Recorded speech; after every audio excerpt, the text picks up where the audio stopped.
My name is Emma, and up until a few nights ago, I believed my family loved me. It started with a simple notification. My aunt had sent me a video. I was in the middle of making dinner when my phone buzzed. I wiped my hands on a towel, grabbed my phone, and absent-mindedly tapped the message. At first, I thought she sent me something random, a family video, maybe an old clip she found funny. But then, I heard my mother's voice. Emma should be grateful. She'd be nothing without us. My stomach dropped. The video was shaky, like someone had set their phone down without realizing it was recording. But the voices were crystal clear. A pathetic failure, that's what Emma is, my father added with a chuckle. But at least she's good for something, paying our bills. Laughter, I gripped my phone tighter. If Emma ever stops sending money, my aunt, the same one who had just sent this, said with a smirk in her voice, we'll just guilt her into it. She's too soft to say no. My whole body went numb. Emma, my name. They weren't talking about some hypothetical person. They weren't joking around. They were talking about me. I had been helping them for years, paying their rent, covering their debts, sacrificing my own savings just to make sure they never struggled the way I did. And this is what they really thought of me. I was still frozen, my thumb hovering over the screen, when suddenly, the video disappeared. This message has been unsent. I stared at the notification. My aunt had realized her mistake. She must have panicked and deleted the video, hoping I hadn't seen it. I should have confronted her, should have called her out, should have let them know I knew everything. But instead, I put my phone down and I pretended like I never saw it. And that's when I decided I wasn't going to react. Not yet. I had a plan. I sat there for what felt like hours, staring at my phone. The words kept echoing in my head. Emma should be grateful. A pathetic failure. She's too soft to say no. I wanted to believe it was some kind of misunderstanding. That maybe they were joking. Maybe there was some kind of context I was missing. But deep down, I knew better that I knew the truth. They meant every single word. And the worst part? They weren't wrong about one thing. I was too soft to say no. How many times had they guilt me into helping them? How many times had I put my own life on hold, just to make sure they had everything they needed? My dad's temporary financial struggles turned into me covering rent for years. My brother's tuition? He never even finished college. My mom's endless emergencies? Always conveniently timed when I had just gotten paid. And I had done it all without hesitation. Because that's what family was supposed to do, right? I had spent years convincing myself that I was doing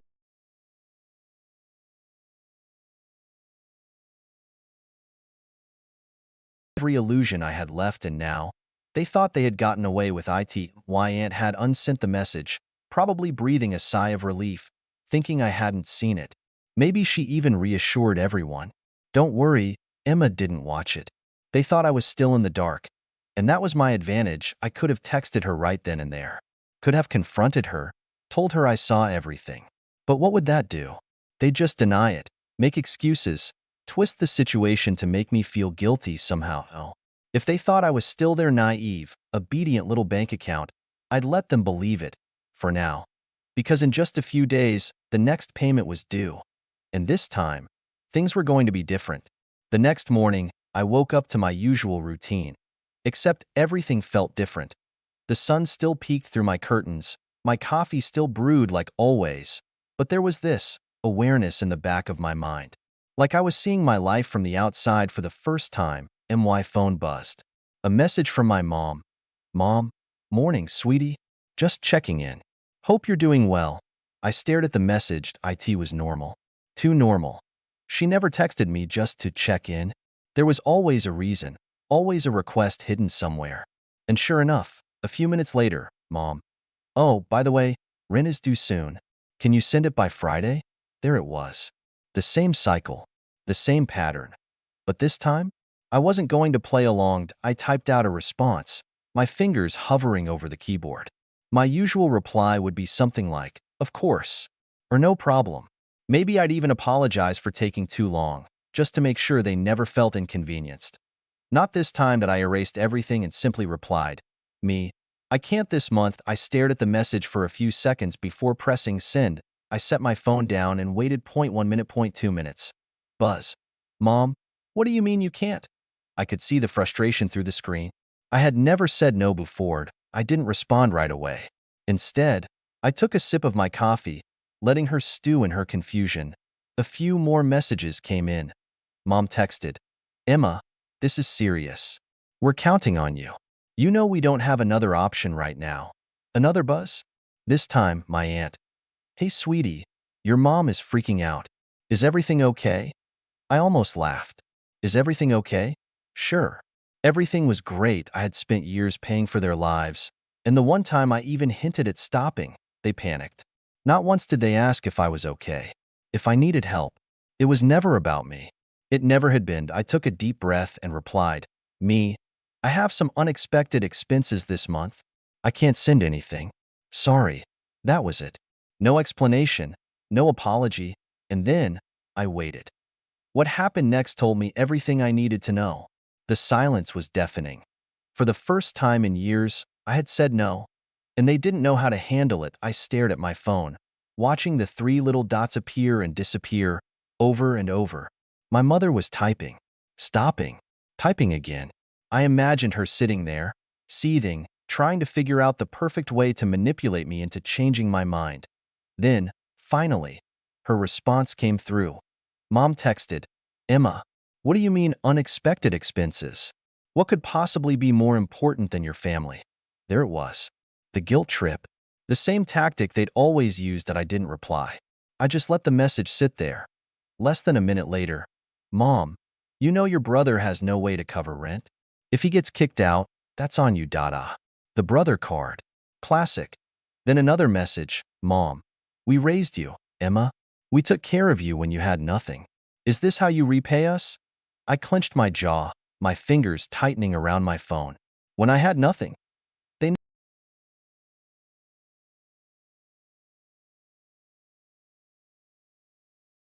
They latched onto me like leeches, draining me dry.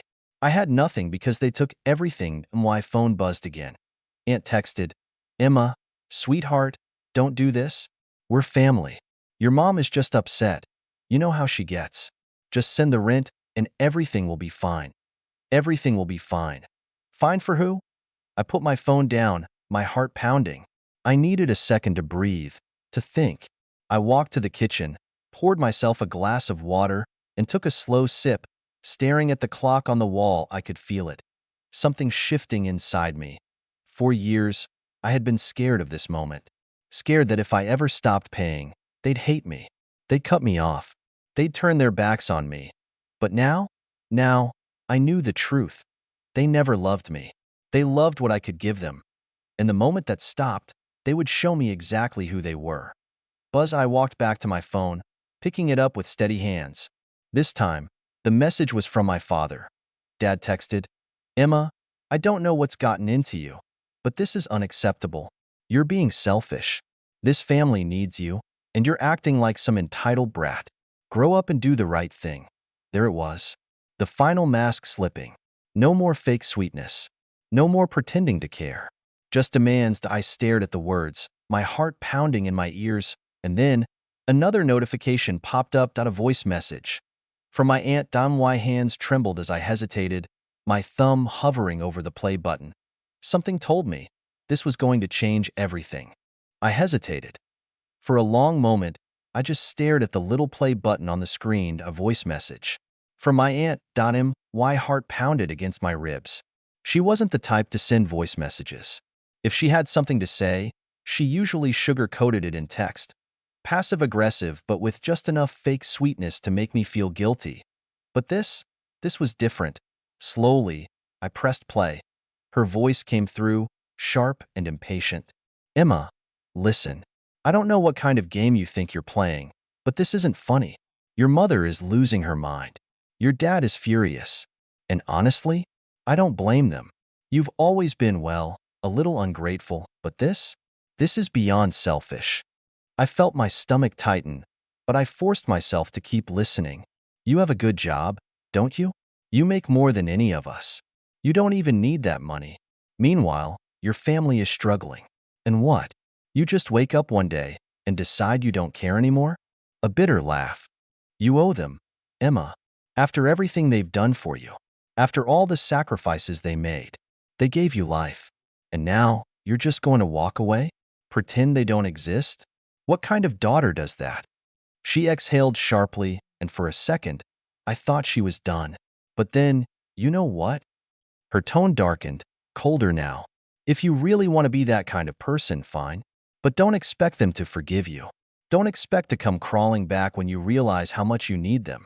Because once you cross this line, there's no coming back. The message ended.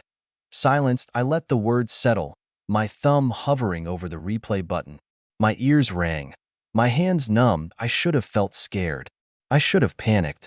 I should have been scrambling to make things right, to fix this, to apologize. But instead, I felt calmed. I don't know. More than that, I felt free. Because she had just confirmed everything. They didn't love me. They didn't respect me. They didn't even see me as a person. I was just a bank account to them. A walking, breathing ATM. And the moment I stopped handing out money, I was nothing. And if that was the case, then maybe it was time to be nothing to them. My phone buzzed again. Another message from my mother. Mom, last chance, Emma. Send the rent. I stared at the message for a long, long time. Then, without hesitation, I blocked her. I blocked my dad. I blocked my aunt. And just like that, for the first time in years, I was free. Or so I thought. Because the next day, my brother showed up at my door. The knock at my door sent a chill down my spine. It was early, too early. The kind of early where normal people were still asleep, the sun barely peeking over the horizon. For a second, I thought about ignoring it. Maybe it was a neighbor. Maybe it was a package. Maybe it was anything other than what I knew it was. Then, another knock, louder this time, more insistent. I took a slow breath, steeling myself, and walked to the door. My fingers hesitated on the handle, my heart hammering in my chest, and then I opened it. There he was. My brother. His face was twisted in something between anger and desperation, his clothes wrinkled like he hadn't slept. His eyes, God, his eyes, they were bloodshot, wild. Are you serious, Emma? His voice was sharp, like a blade pressed against my skin. What the hell is wrong with you? I blinked, keeping my expression neutral. Good morning to you too. He scoffed, running a hand through his already messy hair. Don't do that. Don't act like this isn't a big deal. You blocked everyone. Mom is freaking out. Dad's losing his mind. You're just, what? Cutting us off? Pretending we don't exist? I crossed my arms, leaning against the doorframe. I don't know, Jason. Maybe I just got tired of being treated like a piggy bank. His jaw clenched. Oh my God, not this again. Not this again? I let out a bitter laugh. Jason, I've been paying your rent for years. I've covered your bills, your food, even your stupid gym membership. And the one time I say no, the one time I set a boundary, Mom calls me a selfish brat. Dad says I'm unacceptable. And you show up at my door like I committed a crime. His lips parted like he was going to argue. But no words came out, so I kept going. And don't even try to pretend you care about me. I saw the video. His face went pale. For the first time, real fear flashed in his eyes. What video? I smiled, but it wasn't a kind one. You know exactly what video? Jason shifted on his feet, glancing away. His hands balled into fists. Look, it wasn't serious, okay? We were just joking. You're being dramatic. Joking? My voice was quiet now, but sharp as glass. You all sat around laughing, calling me a pathetic failure, saying I should be grateful for the chance to pay your bills. Do you know what that feels like, Jason? To hear your own family talk about you like that? He exhaled harshly, rubbing his face. Emma, come on. No. I cut him off. You come on. You want money? Get a job. You want someone to take care of you? Find someone else. Because I'm done. Silenced, he just stood there, staring at me. And for a second, I saw something flicker across his face. Something raw. But it was gone just as quickly. You don't mean that, he muttered. I held his gaze. Yes, I do. Another silence. Then, his expression hardened. His mouth twisted into something ugly. Fine, he spat. You want to be a selfish BTCH? Go ahead. But don't come crawling back when you realize you have no one left. Asterisk, and with that, He turned and walked away, and I stood there, watching him go, my chest tight but my spine straight. Because he was wronged, I did have someone left, I had myself. But just as I closed the door, letting out a shaky breath, my phone buzzed. I glanced at the buzzing phone again, the familiar name flashing on the screen. It was my mother, but I wasn't going to pick up. Not this time. I had been at her mercy for so long. Her demands, her guilt trips, the way she'd used my own sense of responsibility against me, manipulating me into giving up everything I had just to keep her from falling apart. Not anymore. I turned the phone over, face down, and walked away. The truth was, I was done. Done with being the constant source of money, the safety net that kept my family afloat when they couldn't be bothered to make their own way in the world. Done with the lies and the manipulation. They'd never once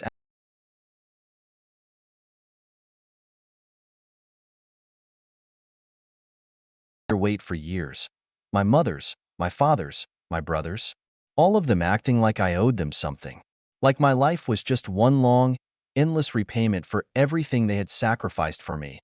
But no one had ever asked what I needed, and no one had ever cared about me, and now I was taking control. But my decision didn't go unnoticed.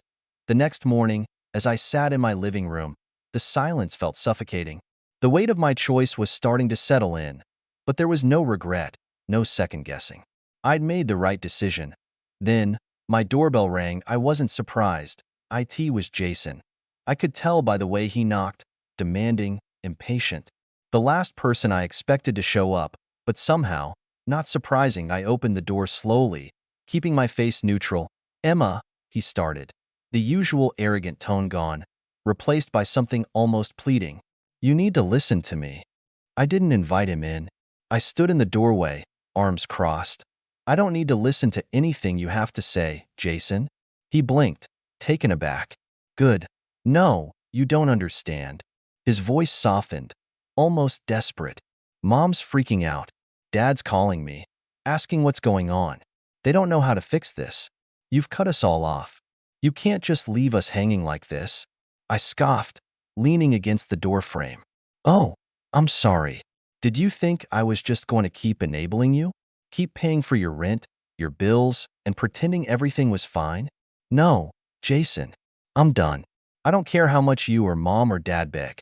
I'm done playing the role of the family ATM." His eyes flickered with anger. "You're acting like we've never done anything for you. Like we're all just users, right?" I didn't flinch. "Oh, believe me, I know exactly what I've been to you all. I've been a cash machine, a free ride, and I'm tired of it." Jason's face twisted. "You can't just leave us hanging like this. You owe us, Emma." The words stung, but they didn't break me. They only made me more resolute. "I owe you? I've given you everything. I paid for your rent, your groceries, your bills, while you just sat there and watched me do it. And you want to talk about oh?" His fists clenched at his sides. "You'll regret this. You'll regret cutting us off." I couldn't help but laugh. "No, Jason, you'll regret it. Because I'm not the one who needs you anymore." Without waiting for a response, I slammed the door in his face. It felt good. But I knew the drama was far from over. Later that night, my phone buzzed again. I almost didn't want to check it, but the curiosity gnawed at me. It was from my dad. "Dad, we raised you, Emma. Don't think you can just walk away from everything we've done for you. You're making a huge mistake. Come back. We'll talk about it. We'll fix this." I could almost hear the desperation in his words. I sat there for a moment, the phone still in my hand. I could have ignored it. I could have blocked him too. But instead, I had a better idea. I wasn't just going to block them. I was going to make them pay for every single lie, every single moment they'd taken me for granted. And it was going to start now. I stood up, walked to my desk, and opened my laptop. It was time to send them a message they'd never forget. And so I started typing. I sat at my desk, staring at the screen of my laptop, my fingers hovering over the keys. I wasn't just going to sit back and let them waltz back into my life as if nothing had happened. No, I was done being the punching bag. This time, I was taking control. I thought back to everything I had done for them. All the payments I had made, the bailouts, the times I had swallowed my pride and helped them even when I knew I was the one being drained. No more. Now it was their turn to feel the sting of their actions. I opened my email and started typing. First, I gathered all the financial records, every payment I'd ever made for their bills, every bank transfer, every check I had sent over the years to help cover their mistakes. It was time to remind them of what they had taken from me. I included a note at the top of the email. Here's a detailed summary of everything I've done for you over the years. I'm done being your lifeline. I'll no longer be your ATM, and I'll no longer let you make me feel guilty for choosing myself. Consider this my final invoice. You don't owe me anything anymore, but you will owe yourself the realization of how much I've sacrificed, all because I thought family was supposed to help each other, not drain each other. Then, I attached the receipts, the bills, the payments that I hit send. But that wasn't the end. Not by a long shot. I logged into the family group chat where they used to keep me on edge with their complaints, their endless demands. I scrolled through the messages, reading the ones where they'd claimed they needed me, where they'd guilt me into helping them.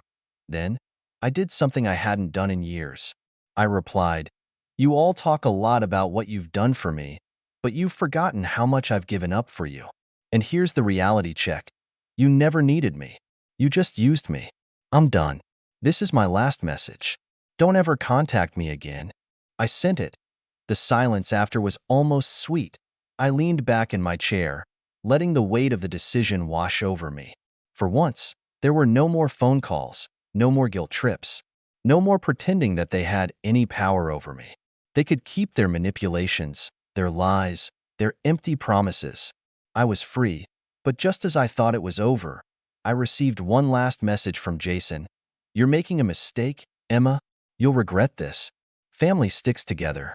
I smiled to myself. I knew he was just trying to get under my skin. But this time, it didn't work that I didn't need them. I had my life, my freedom, and that was enough. That it wasn't the dramatic blow-up I'd imagined. It wasn't some grand confrontation, but in its own way, this was even better. I had taken control.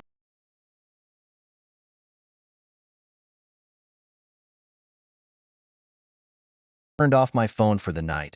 A sense of peace settled over me. I didn't have to play their game. I didn't have to keep sacrificing myself for people who didn't appreciate me. It wasn't revenge in the way I had expected. It was quieter, more deliberate, and much more satisfying. Now, I could finally breathe. And the best part? I could finally live for me. And that, in the end, was the sweetest victory.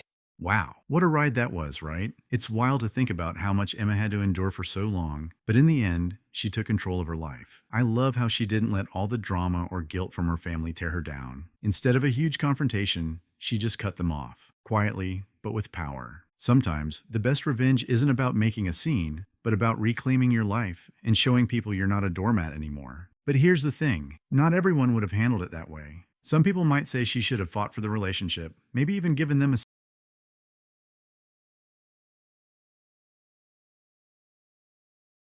Emma's choice. Was her quiet revenge satisfying or too harsh? Let me know your thoughts in the comments below. I'd love to hear what you think.